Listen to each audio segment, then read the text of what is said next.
wat is die evangelie?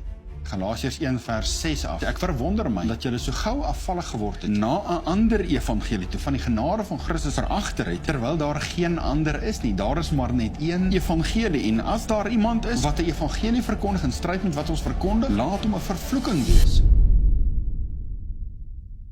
So wat is die evangelie? Heel eerstens, Jesus is waarlik God. Hy wat in die gestalte van God was, sê Filippense. Johannes 1 vers 1. In die begin was die woord was by God en die woord was God en die woord het vlees geword. Tweede punt, Jesus is gebore uit 'n maagd. Sommige sê dit is onmoontlik, wetenskap sê dit kan nie wees nie, maar die Bybel sê vir ons, die Heilige Gees het oor Maria vaardig geword en sy is swanger bevind. Ons glo dit met ons hele hart. So hy is waarlik God, waarlik mens. Derde punt, die Here Jesus is gebore en hy het 'n sondelose lewe. Hy is die volmaakte lam van God. Daar is geen ander nie. Hy is die enigste een wat nie gesondig het nie. Daarom dan, omdat hy sondeloos was, kon hy in die vierde plek vir ons aan die kruis gesterf het. Ja, hy het waarlik aan die kruis gesterf. Hy is gekruisig vir ons sonde. Die belangrikste hoofstuk, Jesaja 53, het vir ons bewys daar wat hy alles moes deurgaan om ons sonde te dra. In ander woorde, die plaasvervangende dood. Hy kry ons sonde en ons kry sy geregtigheid.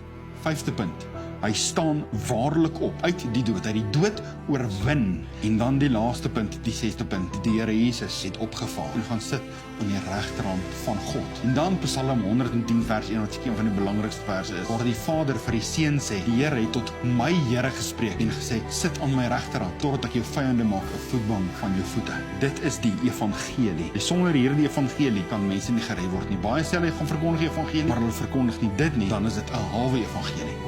Dit is die evangelie. Waarlik God, gebore uit 'n maagd, waarlik volmaak geleef, waarlik gekruisig, waarlik opgestaan en opgevaar hemel, en sit vandag op die troon van God.